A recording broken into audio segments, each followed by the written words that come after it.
There is a version of you that everyone is scared to bother. They think you don't need anything. They think you're fine. They think if something was wrong, you'd say something. You wouldn't. Hey, I'm Ace, and today we're talking about the people everyone assumes have it together. The ones who walk into a room and something in the air just shifts. The ones people describe as intense. Hard to read. A lot. We call them intimidating. But here's what nobody says out loud. Most of the time, intimidating isn't a personality. It's a symptom. And it usually means one very specific thing. They are exhausted. Think about the people you'd actually call intimidating. Not villains, not bullies, the ones who are just a lot to be around. Usually they're not loud, they're not cruel, they're just contained, controlled, unreadable. We assume that's confidence. We assume that's strength held in reserve. What if it's the opposite? What if it's not strength being held back? It's exhaustion being held together. Let me tell you about Mara. In school, Mara was the one people didn't mess with. Not because she ever raised her voice, she didn't have to. She had this stillness.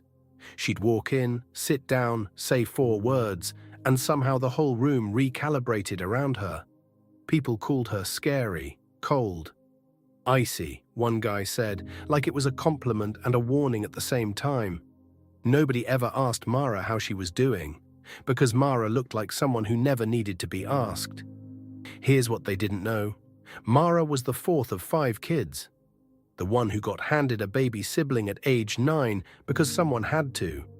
The one whose grades were expected to be perfect because someone had to set the example.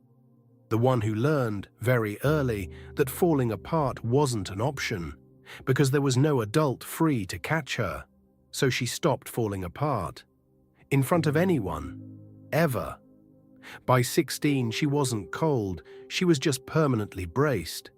Here's the psychology behind it. When a nervous system spends years being the reliable one, the calm one, the one who handles it, it doesn't relax when things get hard, it locks. That's not a metaphor, it's actually how chronic stress works in the body. The muscles in your face that would normally soften into worry or widen into surprise or crumple into a cry, they get trained out of moving. Because moving means feeling. And feeling for this person was never safe to do in front of other people. So the face goes still, the voice goes flat. The eyes go sharp because sharp reads as alert, not as tired. And everyone around them reads that stillness as power.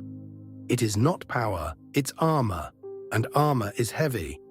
It takes energy to hold up every single hour of every single day for years. That's the first sign of the pattern. Intimidating people are almost never resting. They're performing fine so convincingly that nobody, including sometimes themselves, can tell the difference anymore. This usually starts young, and it usually starts with being rewarded for the wrong thing. Maybe you were the responsible one in a chaotic house. Maybe you were praised every time you didn't cry and quietly corrected every time you did. Maybe competence got you love and softness got you nothing, so you built a personality entirely out of competence. Kids are fast learners.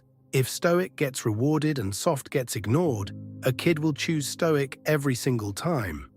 Not because they're naturally hard, because they're naturally smart. The tragedy is that adaptation doesn't turn off at 18. It just gets a new name. It stops being called mature for her age and starts being called intimidating. And here is the part that actually hurts. Because they read as capable, nobody checks on them. Because they read as unbothered, nobody offers help. Because they read as strong, they get handed more, not less. The project nobody else wants. The crisis nobody else can handle. The role of being fine over and over until fine is the only setting left. Intimidating people are not lonely because people dislike them. They're lonely because people assume they don't need anyone. And an assumption like that, repeated for years, becomes a kind of invisible wall. Not one they built to keep people out. One that got built around them brick by everyone who decided they were too strong to need checking on. So if you are the friend everyone vents to but never asks how you're doing, if you're the one who gets called so put together while quietly running on nothing, if people apologize for bothering you with their problems like you don't have your own, this was never about being intimidating. It was about being so good at holding it together that everyone forgot to ask if you were still holding. Here's the reframe: being the strong one isn't a flaw, but it was never supposed to be permanent. Strength that never gets to rest isn't strength anymore, it's just exhaustion, wearing a very convincing costume. The people who seem the most in control are usually the ones who most need someone to look past the control and just ask. Not, "Are you okay?" because they'll say yes. Ask, "What's actually going on with you?" and then wait. Actually wait. And if that person is you, you are allowed to put the armor down sometimes. You are allowed to be the one who needs something for once. It won't make you less capable, it'll just make you human, which you were always allowed to be.